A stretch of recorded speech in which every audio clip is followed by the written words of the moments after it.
حضرات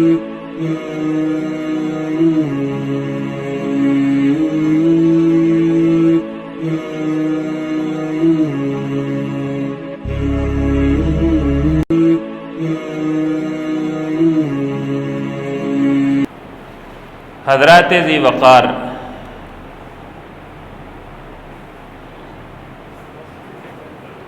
کل 18 ذوالحجہ تھی اور 18 ذوالحجہ کا دن تاریخی نوعیت سے ایک بہت بڑی مظلوم شہادت کا دن ہے۔ یہ وہ شخص شہید ہوئے جنہوں نے اپنے مال سے مسجد نبوی کے لیے اضافی جگہ خرید کے اس کو مسجد کی توسیع میں شامل کیا اور اللہ رب العالمین سے جنت کا سرٹیفکیٹ لیا رسول اللہ صلی اللہ علیہ وسلم کی زبانیں۔ یہ وہ شخصیت ہیں جنہوں نے کئی کنووں کی موجودگی میں پینے کے قابل ایک ہی کنویں کا پانی تھا اور وہ یہودی کی ملکیت تھا، انہوں نے خرید کے اسے وقف عام کر دیا کہ اس سے جو چاہے جتنا چاہے پانی لے سکتا ہے، پی سکتا ہے، اور اس کے بدلے میں اللہ سے جنت کا سرٹیفکیٹ لیا۔ یہ وہ شخصیت ہیں جنہوں نے جیش الاسرہ غزوہ تبوک کا جو موقع ہے اس لشکر کی تیاری میں بہت زیادہ مدد کر کے، مالی امداد دے کے، گھوڑوں کی شکل میں، اونٹوں کی شکل میں، چاندی اور سونے کی شکل میں، کپڑوں کی شکل میں اس لشکر کی تیاری کروائی جو اس وقت کی دنیا کی سپر پاور تھی، اور اللہ رب العالمین نے فتح نصیب فرمائی اور ان کو یہ سرٹیفکیٹ ملا کہ آج کے بعد آپ کوئی عمل بھی نہیں کریں گے تو آپ کو کوئی نقصان نہیں ہے۔ یہ وہ شخصیت ہیں، کائنات کے اکیلے ایسے انسان ہیں جس بندے کے نکاح میں ایک پیغمبر کی 2 بیٹیاں رہیں، اور جس پیغمبر کی 2 بیٹیاں ان کے نکاح میں رہیں وہ پیغمبر سید الانبیاء ہیں، محمد الرسول اللہ صلی اللہ علیہ وسلم کی 2 بیٹیاں یکے بعد دیگرے، وہ سیدنا عثمان غنی رضی اللہ تعالیٰ عنہ کے نکاح میں رہیں۔ اس کے علاوہ ان کی سیرت کے حوالے سے ایک تفصیلی اور بڑی طویل فہرست ہے کہ ان کو نبی صلی اللہ علیہ وسلم نے کئی دفعہ اس کے علاوہ بھی جنت کی بشارت دی ہے۔ ان کو اللہ رب العالمین نے خلافت میں حق دیا اور انہوں نے اس حق کو بہترین نبھایا۔ اس شخص کو شہید کیا گیا 18 ذوالحجہ، اور سیدنا عثمان غنی رضی اللہ تعالیٰ عنہ ان کی زندگی کے آخری ایام جس مسجد کو انہوں نے خریدا وہاں نماز نہیں پڑھ سکتے تھے، جس مسجد کی جگہ انہوں نے خرید کے دی وہاں نماز نہیں پڑھ سکتے تھے، جس کنویں کو خرید کے وقف عام کیا اس کنویں کا پانی نہیں پی سکتے تھے، اور یہ سب کچھ انہوں نے اپنی ذات پہ برداشت کیا، صرف ایک وجہ کہ مدینۃ الرسول میں رسول اللہ صلی اللہ علیہ وسلم کے شہر میں فتنہ نہ ہو، شر انگیزی نہ ہو، امن و امان نہ ٹوٹے، امن و امان قائم رہے۔ اس وجہ سے وہ سارا کچھ اپنے اوپر جھیل گئے، اللہ ان سے راضی، اور حالت روزہ میں ان کی اس قدر ظلم کے ساتھ کی گئی شہادت، ان کی بیوی کے ہاتھ کاٹا گیا، ان کی انگلیاں کاٹی گئیں، ان کی پسلیاں توڑی گئیں، اور بے دردی کے ساتھ ان کو شہید کر دیا گیا۔ یہ سیدنا عثمان غنی رضی اللہ تعالیٰ عنہ کی شہادت ہے اس کے بعد جو ٹولہ مارز وجود میں آئے جن کے بانی یہی لوگ تھے، جس کو ہم اپنے معاشرے میں شیعہ کے نام سے جانتے ہیں. یہ رافضی دنیا کے غلیظ ترین انسان ہیں، دنیا کے سب سے جھوٹے انسان ہیں، دنیا کے سب سے گندے انسان ہیں، دنیا کے سب سے بے حیا انسان ہیں.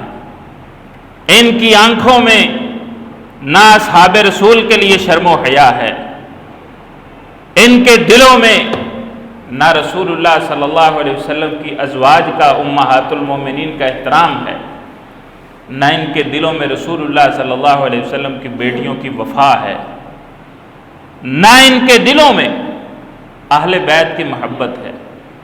کھوکھلے دعوے اور جھوٹے دعوے، اور انہوں نے پراپیگنڈے کر کے رسول اللہ صلی اللہ علیہ وسلم کے ان داماد سیدنا عثمان غنی رضی اللہ تعالیٰ عنہ کی شہادت کے موقع کو اپنے لیے عید قرار دیا.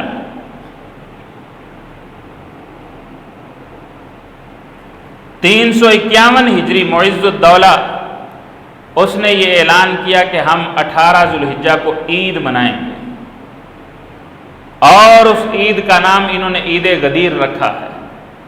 ہم نے کبھی اس کی زیادہ تفصیل سے بات نہیں کی، تشہیر نہیں کی، کیونکہ لوگوں کو اس کے بارے میں پتہ ہی نہیں. اب ہمارے ملک میں بھی یہ گندی قوم اس بات کی تشہیر کرتی ہے اور اس دن کو عید کے طور پہ مناتی. عید غدیر، عید غدیر. آپ کے علم میں ہونا چاہیے کہ اس کی حقیقت کیا ہے، اور انہوں نے اس کو کس طرح پورٹرے کیا ہے، کس طرح انہوں نے حقائق کو مسخ کیا ہے، اور کس طرح انہوں نے اللہ کے رسول صلی اللہ علیہ وسلم پہ تہمت لگائی ہے اور اصحاب رسول پہ الزام تراشی کی ہے. اگر آپ کے علم میں نہیں ہوگا، آپ کیسے دفاع کرو گے اصحاب رسول صلی اللہ علیہ وسلم کا؟ عید غدیر کی حقیقت کیا ہے؟ آئیے، انہوں نے اس دن کو عید کیوں مقرر کیا ہے کہ جی یہ وہ دن ہے جس دن اللہ کے رسول صلی اللہ علیہ وسلم نے سیدنا علی رضی اللہ تعالیٰ عنہ کو اپنا جانشین مقرر کیا تھا کہ میرے بعد تم خلافت کے حقدار. اس قدر بڑا الزام اور جھوٹ، یہ تاریخ کا سب سے بڑا جھوٹ ہے، اور اس کی بنیاد میں کوئی دلیل نہیں، صرف پراپیگنڈا ہے. اور یاد رکھیں، پراپیگنڈا جو سالوں سال سے چلا ہے وہ مؤثر ہو جاتا ہے، لوگوں میں اثر رکھتا ہے. وہ ڈاکٹر گوئبلز نے کہا تھا کہ جھوٹ اتنا بولو کہ تمہیں خود کو سن کے یقین آئے کہ یہ سچ ہے. یعنی وہ جھوٹ اتنا زیادہ بولا گیا ہو کہ تمہیں خود یقین ہونے لگے کہ یہ سچ ہے. اس حد تک پراپیگنڈا کرنے میں یہ قوم ماسٹر ہے. لیکن جب تک اہل السنہ زندہ ہیں، اللہ کے فضل و کرم سے ان کو منہ توڑ جواب ملتا رہے گا اور ان کے ایسے پراپیگنڈے کا صفایا ہوتا رہے گا. یزید بن حیان فرماتے ہیں کہ میں اور حسین بن صبرہ اور عمر بن مسلم، تین لوگ زید بن ارقم صحابی رسول رضی اللہ تعالیٰ عنہ کے پاس گئے. بوڑھے ہو گئے تھے. ہم ان کے پاس بیٹھے تو حضرت حسین فرمانے لگے، حسین بن صبرہ، کہ شیخ زید لقیتا یا زید خیرا کثیرا، زید آپ نے بہت خیر کثیر جمع کی ہے. کون کون سی خیر کثیر جمع کی ہے؟ لقیت رسول اللہ صلی اللہ علیہ وسلم، آپ نبی صلی اللہ علیہ وسلم سے ملے ہیں. رأیت رسول اللہ صلی اللہ علیہ وسلم، آپ نے رسول اللہ صلی اللہ علیہ وسلم کی زیارت کی ہے. سمعت رسول اللہ صلی اللہ علیہ وسلم، آپ نے رسول اللہ صلی اللہ علیہ وسلم کے فرامین سنے. یہ ان کی خیر بتا رہے ہیں کہ آپ کو اللہ نے کیا کیا خیر عطا فرمائی. غزوت معہ، آپ نے رسول اللہ صلی اللہ علیہ وسلم کے ساتھ غزوے کیے ہیں، وصلیت خلفہ، آپ نے نبی صلی اللہ علیہ وسلم کے پیچھے نمازیں پڑھی ہیں، لقیت یا زید خیرا کثیرا، زید آپ کو بہت زیادہ خیر کثیر ملی ہے، حدثنا یا زید ما سمعت من رسول اللہ صلی اللہ علیہ وسلم، زید آپ نے جو نبی صلی اللہ علیہ وسلم کے فرامین سنے ہیں ان میں سے ہمیں بھی کچھ بیان کیجیے۔ زید فرماتے ہیں یا ابن اخی، اے میرے بھتیجے، واللہ لقد کبرت سنی، میری عمر بہت زیادہ ہو گئی ہے، وقدم عہدی، اور بات بڑی پرانی ہو گئی ہے، ونسیت بعض الذی کنت اعی من رسول اللہ صلی اللہ علیہ وسلم، اور مجھے رسول اللہ صلی اللہ علیہ وسلم کے کچھ یاد کیے ہوئے فرامین ان میں سے بعض بھول گئے اور کچھ یاد ہیں، فما حدثتکم فاقبلوا وما لا فلا تکلفونیہ، جو میں تمہیں بیان کروں نبی صلی اللہ علیہ وسلم کے فرامین سے جو مجھے یاد ہے وہ میں تمہیں بتاتا ہوں، اس کو قبول کرنا، اور جو مجھے یاد نہیں ہے مجھے تکلف سے مت کہنا کہ جی سنائیں، میں اور نہیں سنا پاؤں گا، جو مجھے بھول گئے ہیں میں کبھی بیان نہیں کروں گا تاکہ کہیں غلط بیانی نہ ہو، جو مجھے یاد ہے اچھی طرح میں تمہیں وہ سناتا ہوں۔ قام رسول اللہ صلی اللہ علیہ وسلم یوما فینا، رسول اللہ صلی اللہ علیہ وسلم ایک دن ہمارے درمیان کھڑے ہوئے، خطیبا، خطبہ دینے کے لیے، بماء یدعى خما، ایک ایسے چشمے کے پاس جس کا نام خم تھا، مکہ اور مدینہ کے درمیان، فحمد اللہ واثنى علیہ، آپ نے اللہ کی حمد و ثنا بیان کی، ووعد وذکر، آپ نے ہمیں نصیحت کی اور تذکیر کی، واعظ فرمایا ہم کو رسول اللہ صلی اللہ علیہ وسلم نے۔ یہ وہ جگہ ہے، یہ وہ چشمہ ہے جس کو غدیر خم کہا جاتا ہے۔ خم جگہ کا نام ہے، مکہ اور مدینہ کے درمیان ہے، اور غدیر اس چشمے کو کہتے ہیں، اس پانی کو کہتے ہیں جس کا اس حدیث مبارکہ میں، یہ صحیح مسلم کی روایت ہے، اس میں جو تذکرہ کیا گیا ہے۔ رسول اللہ صلی اللہ علیہ وسلم، یہاں پہ میں آپ کو تھوڑا سا ذرا سمجھا دوں غدیر خم کے بارے میں کہ یہاں یہ خطبہ دینے کی ضرورت کیوں پیش آئی۔ آپ علیہ الصلوۃ والسلام حج پہ، حجۃ الوداع کے موقع پہ مدینہ سے گئے تھے، اور آپ کے یہ بات علم میں ہوگی کہ حضرت علی رضی اللہ تعالیٰ عنہ یمن سے ڈائریکٹ مکہ پہنچے تھے، اور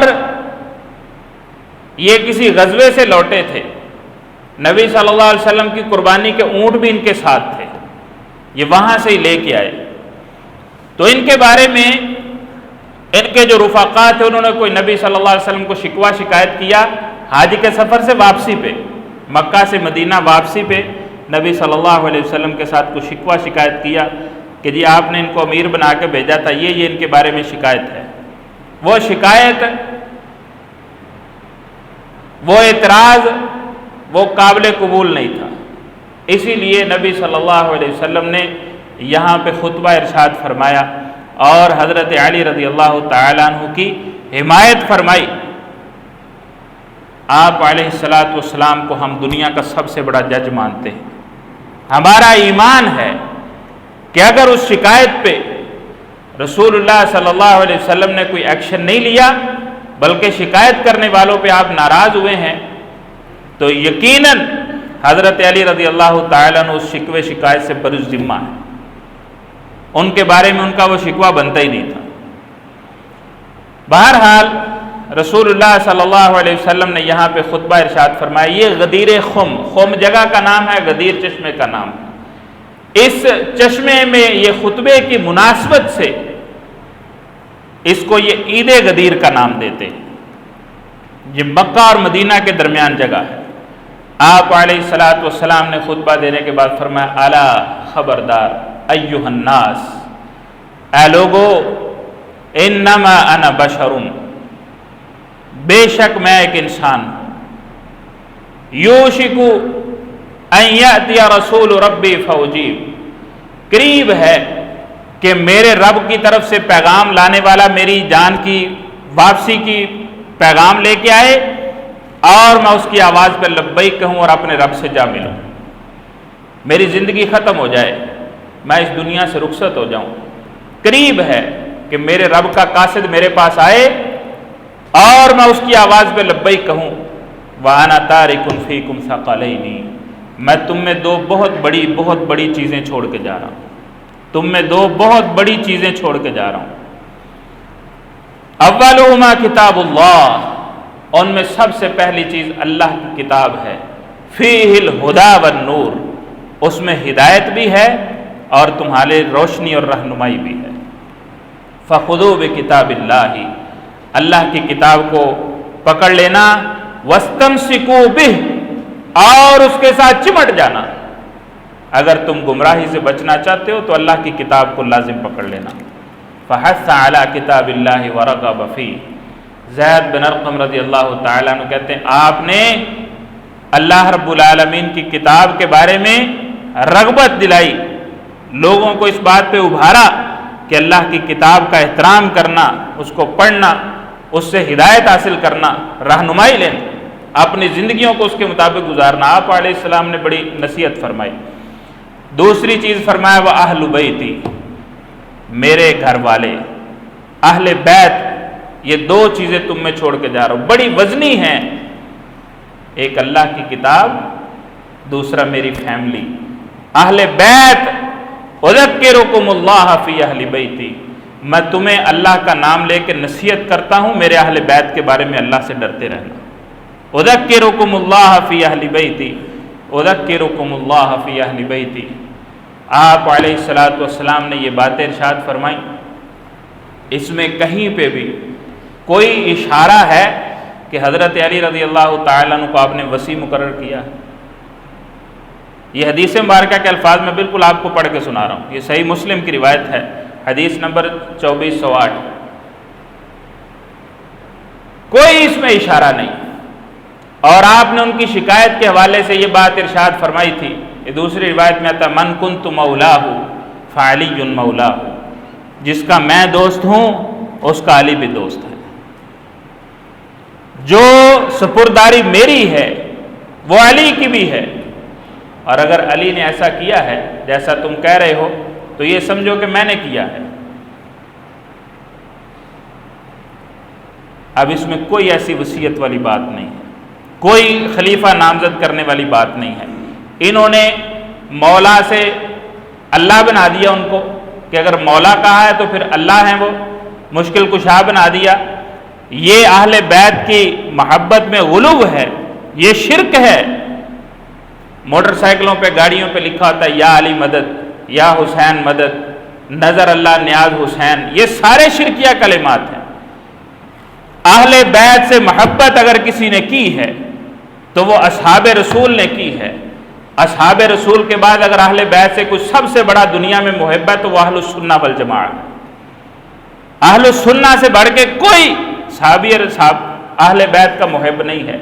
اور تم نے اہل بیت کی محبت میں کبھی ان کو چوکوں میں کھڑا کرتے ہو، کبھی اہل بیت کی بیٹیوں کو بالکنیوں میں کھڑا کر کے تم ماتم کرواتے ہو، اور کبھی ان کو تم چوکوں چوراہوں میں ذلیل و رسوا کرتے ہو، کبھی حضرت حسین رضی اللہ تعالیٰ عنہ کے سر کی شبیہ بنا کے اس کو ڈنڈے پہ لٹکا کے تم بازاروں میں لے کے آتے ہو، کبھی ان کا جسد اطہر بنا کے اس میں تیر پیوست کر کے تم میدانوں میں لے کے آتے ہو۔ تمہیں شرم نہیں آتی؟ کس منہ سے تم اہل بیت کی محبت کا دعویٰ کرتے ہو؟ اہل بیت کی محبت کے دعوے دار اہل السنہ والجماعہ ہیں۔ اہل بیت کے ساتھ محبت صحابہ نے کی ہے، اور صدیق اکبر رضی اللہ تعالیٰ عنہ کا وہ تاریخی جملہ صحیح بخاری میں موجود ہے، لقرابۃ رسول اللہ صلی اللہ علیہ وسلم احب الی ان اصل من قرابتی، رسول اللہ صلی اللہ علیہ وسلم کے رشتہ داروں کے ساتھ صلہ رحمی کرنا مجھے اپنے رشتہ داروں سے بڑھ کے زیادہ عزیز ہے۔ جناب فاروق اعظم کے یہ کلمات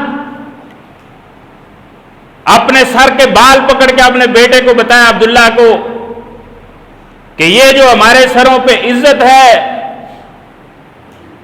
یہ حضرت حسن و حسین رضی اللہ تعالیٰ عنہما کے نانے کی وجہ سے۔ اہل بیت کا جو احترام ان لوگوں نے کیا تم کبھی تصور میں بھی نہیں کر سکتے۔ اور انہوں نے اس بات کو اس غلط انداز کے اندر لوگوں کے درمیان پیش کیا کہ جی نبی صلی اللہ علیہ وسلم نے وصیت کی اور سارے صحابہ اس پہ چپ سادھ گئے اور انہوں نے اس بات کو بیان ہی نہیں کیا۔ کس قدر بڑا الزام ہے، کس قدر بہتان ہے ان پاک ہستیوں پہ، کس قدر الزام ہے رسول اللہ صلی اللہ علیہ وسلم پہ کہ آپ علیہ الصلاۃ والسلام کو اللہ نے وحی کر کے وصیت کرنے کا کہا اور آپ نے بھی وصیت نہیں کی۔ یہاں تک یہ کہہ دیتے ہیں کہ آپ نے علی رضی اللہ تعالیٰ عنہ کے حق میں وصیت نہ کر کے اپنی نبوت کا حق ہی ادا نہیں کیا۔ صحابہ نے اس وصیت کو چھپایا اور ان سے خلافت چھین لی۔ کہتے تم مشکل کشا ہو، اور مشکل کشا سے کسی نے خلافت چھین لی، تمہارا ویسے دماغ کام نہیں کرتا؟ کوئی کھوپڑی میں عقل ہے کہ نہیں ہے؟ ایک طرف وہ مولا مشکل کشا بناتے ہو ان کو، دوسری طرف ان سے کوئی خلافت چھین لیتا ہے۔ اور فاروق اعظم رضی اللہ تعالیٰ عنہ، ان کے ساتھ سیدنا علی رضی اللہ تعالیٰ نے اپنی بیٹی ام کلثوم کا نکاح کیا، اور یہ وہ ام کلثوم ہیں جو سیدہ فاطمہ رضی اللہ تعالیٰ عنہ کے پیٹ سے جنمی ہیں۔ اس اعتبار سے سیدنا علی اور سیدہ فاطمہ رضی اللہ عنہما یہ حضرت عمر کے سسر اور ساس بھی ہیں۔ کہتے ہیں جی وہ امیر المومنین تھے اور مولا مشکل کشا سے انہوں نے زبردستی ان کی بیٹی کا نکاح لے لیا۔ یاد رکھیں یہ دنیا کی سب سے جھوٹی مخلوق ہے، کبھی ان سے دلی دوستی نہیں ہو سکتی، کبھی ان سے محبت کی پینگیں نہیں چڑھانی، کبھی ان کے ساتھ کھانا پینا اکٹھا نہیں کرنا۔ یہ کالج یونیورسٹیوں میں ہمارے نوجوان دوست محلوں میں ان کے ساتھ بڑے شیر و شکر ہو کے رہتے ہیں۔ شیعہ کے ساتھ اہل السنہ کا کوئی تعلق نہیں ہے، یہ گندے تھے، ہیں اور قیامت تک رہیں گے۔ یہ اہل بیت کے گستاخ تھے، ہیں اور رہیں گے۔ اور میں عمومی طور پہ نام نہیں لیتا کسی کا تنقید کرتے وقت، ان کا میں نام بھی لیتا ہوں اور میں اپنے ایمان کا حصہ سمجھتا ہوں کہ ان کے گند کو ان کا نام لے کے سامنے رکھنا یہ قرآن مجید کا اسلوب ہے۔ تبت یدا ابی لہب وتب، جہاں ضرورت تھی قرآن نے نبی صلی اللہ علیہ وسلم کے سکے تائے کا نام لیا ہے کہ ابو لہب کے ہاتھ ٹوٹ جائیں اور وہ برباد ہو جائے۔ قرآن جہاں سمجھتا ہے کہ نام لینے سے ہی تنقید ہو سکتی ہے وہاں نام لیں گے، کیونکہ یہ نام لے کے امی جان سید عائشہ رضی اللہ تعالیٰ عنہ پہ لعنتیں کرتے ہیں، صدیق و فاروق، عثمان اور دیگر صحابہ پہ نعوذ باللہ نام لے کے لعنتیں کرتے ہیں۔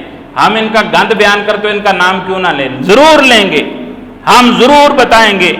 ہم اہل السنہ کو علم ہونا چاہیے کہ یہ حضرت عثمان غنی رضی اللہ تعالیٰ عنہ کی مظلوم شہادت کا دن ہے، اور اس ظلم کو، اس تاریخی ظلم کو کبھی بھلایا نہیں جا سکتا۔ اور تم اسے عید کا نام دیتے ہو اور ہم سے توقع کرتے ہو کہ ہم تمہارے منہ میں آ کے گڑ ڈالیں اور شکر ڈالیں اور تمہاری اس بات کو بڑی ٹھنڈی طبیعت کے ساتھ قبول کریں، ایسا کبھی نہیں ہو سکتا۔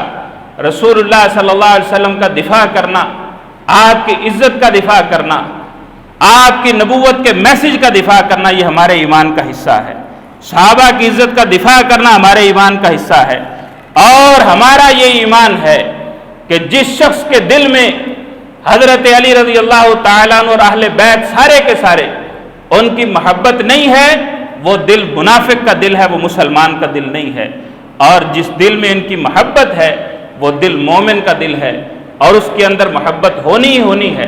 ہر ایمان والا سیدنا علی المرتضیٰ رضی اللہ تعالیٰ عنہ اور اہل بیت کے ساتھ محبت کرتا ہے۔ حسین کہتے ہیں میں نے پوچھا اہل بیت کون ہیں؟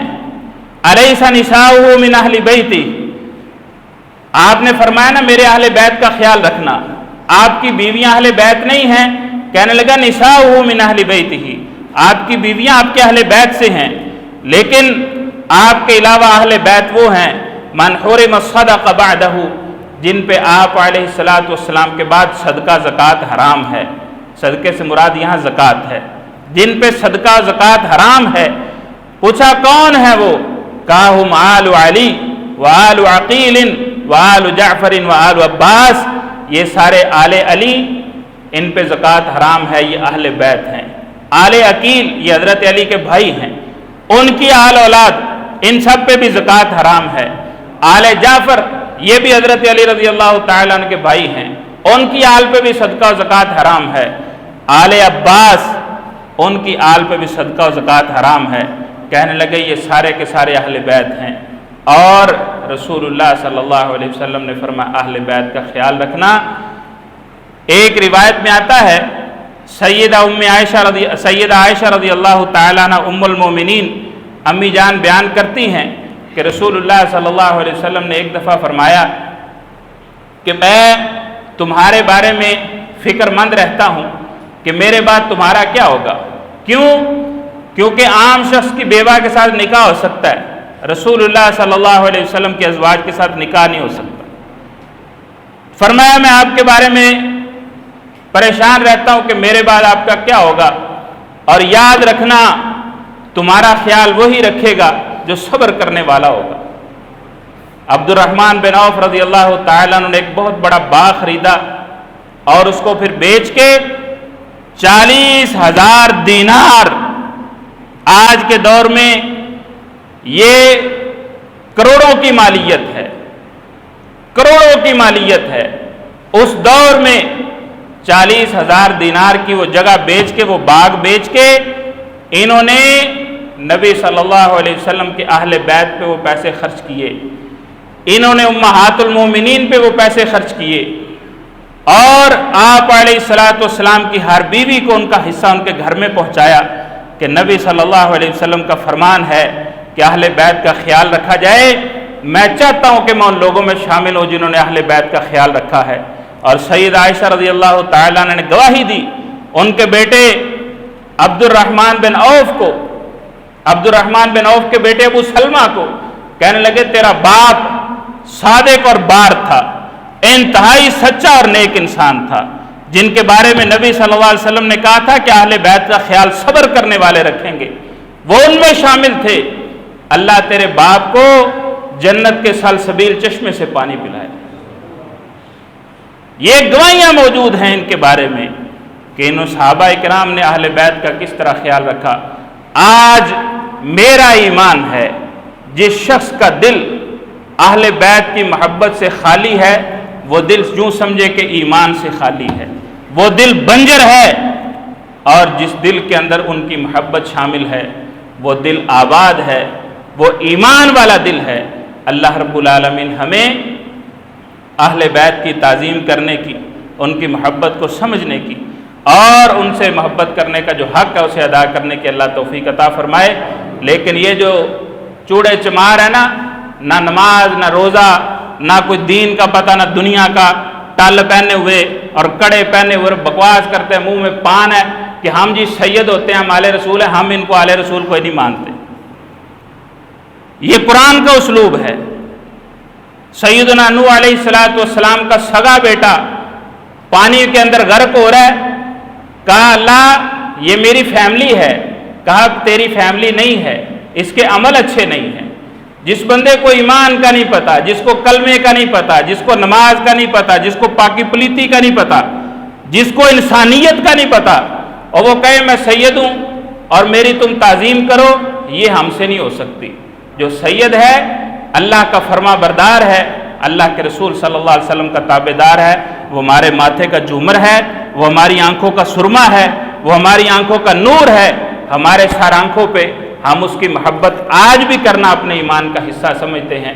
اللہ رب العالمین ہم سب کو کتاب و سنت کے مطابق زندگی گزارنے کی توفیق عطا فرمائے، اور یہ معاشرتی پراپیگنڈے ان کو سمجھنا ضروری ہے۔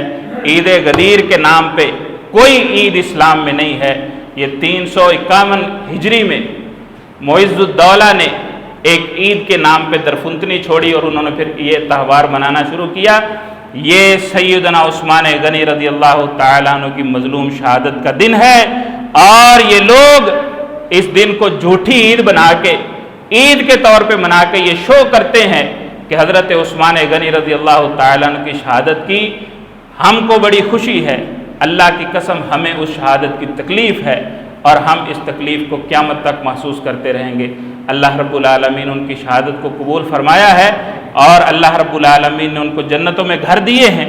وہ اللہ کے ہاں سرخرو تھے اور رہیں گے، قیامت کے دن بھی سرخرو رہیں گے، اور ان کے ساتھ نفرت اور عداوت کرنے والے دنیا میں بھی اپنے سینے پیٹیں گے، اپنے چہرے نوچیں گے، اور قیامت کے دن بھی ذلیل و رسوا ہوں گے۔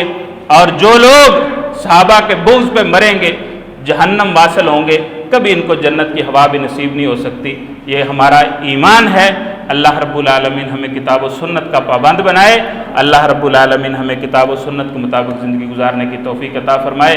وما توفیقی الا باللہ علیہ توکلت و الیہ۔